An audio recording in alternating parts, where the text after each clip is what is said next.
സംബന്ധിച്ചിടത്തോളം നിലവിലുള്ള രാഷ്ട്രീയ സാഹചര്യത്തിൽ പ്രധാനപ്പെട്ടത് തന്നെയാണ് ഈ ഇലക്ഷൻ. കാരണം ദേശീയ രാഷ്ട്രീയത്തിൽ ബി.ജെ.പി. ശക്തി പ്രാപിക്കുന്നു. ഇപ്പം ഭരണം കയ്യിലില്ല.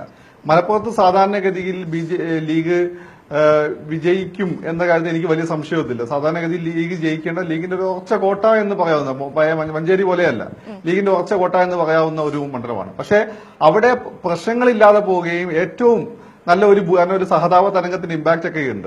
അതുകൊണ്ട് ഏറ്റവും നല്ല ഭൂരിപക്ഷത്തോടുകൂടി ലീഗ് അവിടെ ജയിക്കുകയും ചെയ്യാന്നുള്ളത് ലീഗിന്റെ പ്രധാനപ്പെട്ട ലീഗിനെ സംബന്ധിച്ചിടത്തോളം വളരെ പ്രധാനപ്പെട്ട ഒരു കാര്യം ഏറ്റെടുത്ത് അത് ചെയ്യുക. പാവങ്ങളോടും അശരണരോടൊക്കെ അദ്ദേഹത്തിന്റെ താല്പര്യം. ഞാൻ അദ്ദേഹത്തോടുള്ള രാഷ്ട്രീയമായിട്ടുള്ള വിയോജിപ്പുകൾ നിർത്തിക്കൊണ്ട് തന്നെ ആണ് ഈ കാര്യങ്ങളെല്ലാം പറയുന്നത്. നമ്മൾ സത്യം കണ്ടില്ല എന്ന് അടിച്ചൊരു കാര്യമല്ല. കാരണം ഒരുപാട് ബന്ധുക്കളൊക്കെ ഉള്ള മലപ്പുറത്തുള്ള ഒരാളെന്ന രീതിയിൽ എനിക്ക് ഈ വസ്തുത അറിയാം.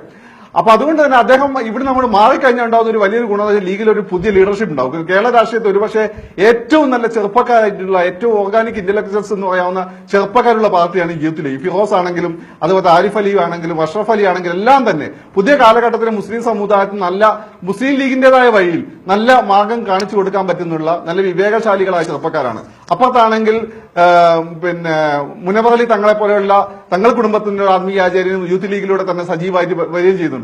ഷിയാ തങ്ങളുടെ കഥയെ പാരമ്പര്യം തന്നെ പിന്തുണ. ഇപ്പം മുസ്ലിം ലീഗ് സത്യത്തിൽ ഇന്ത്യൻ മുസ്ലിംസ് കൃത്യമായി ആ ഒരു മതചട്ടത്തിനുള്ളിൽ നിന്നുകൊണ്ട് അല്ലെങ്കിൽ ഇടതുപക്ഷത്തെ പറ്റി ചിന്തിക്കാത്ത ഇന്ത്യൻ മുസ്ലിങ്ങൾ വളരെ കൃത്യമായിട്ട് എടുക്കേണ്ട ഒരു സെക്യുലർ ഡെമോക്രാറ്റിക് സ്റ്റാൻഡ് എടുക്കുന്ന പാർട്ടിയാണ്. ഇപ്പൊ ജർമ്മനിയിലേക്ക് സോഷ്യൽ ഡെമോക്രാറ്റിക് പാർട്ടികളെ പോലെ ഒരു സെൻട്രിസ്റ്റ് ആയിട്ടുള്ള ഒരു റൈറ്റ് വിങ് മതപരമായ പാർട്ടി എന്ന രീതിയിൽ ഉള്ള ഒരു സാന്നിധ്യമുള്ള പാർട്ടി. അതൊരു നെഗറ്റീവ് അല്ല, വളരെ പോസിറ്റീവാണ്. ഇപ്പൊ NDF പോലെയുള്ള പോപ്പുലർ ഫ്രണ്ട് പോലെയുള്ള ജമാഅത്തെ ഇസ്ലാമി പോലെയുള്ള വിധ്വംസക ശക്തികളുടെ കയ്യിലേക്ക് കേരളത്തിലെ മുസ്ലിം സമൂഹം പോകാതിരിക്കുന്ന ലീഗ് പ്രധാനപ്പെട്ട ഒരു പങ്ക് വഹിക്കുന്നുണ്ടല്ലേ. ലീഗിന്റെ ആദ്യകാല ലീഡർഷിപ്പ് കുറച്ച് കച്ചവടക്കാരും കുറച്ച് CH പോലെയുള്ള ഡിഗ്രിയൊക്കെയുള്ള കുറച്ച് ആളുകൾ ഉൾപ്പെടെ മുസ്ലിം സെക്കുലർ ആയിട്ടുള്ള മുസ്ലിം ജനസാമാന്യമായിരുന്നു. പിന്നെ കുഞ്ഞാലിക്കുട്ടി സാഹിബിനെ പോലെയുള്ള കുറച്ചും കൂടി എഡ്യൂക്കേറ്റഡും അതേസമയം കുറച്ച് ടെക്നോക്രാറ്റിക് ലൈനിലുള്ള നേതാക്കന്മാർ വന്നത്.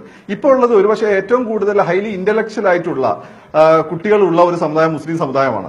അത് കഴിഞ്ഞ ഒരു 20 വർഷത്തിനിടയ്ക്ക് ഉണ്ടായിട്ടുണ്ട് വലിയൊരു വിദ്യാഭ്യാസ വിപ്ലവമുണ്ട്. അതിൽ നല്ലൊരു പങ്ക് ലീഗിലുണ്ട്.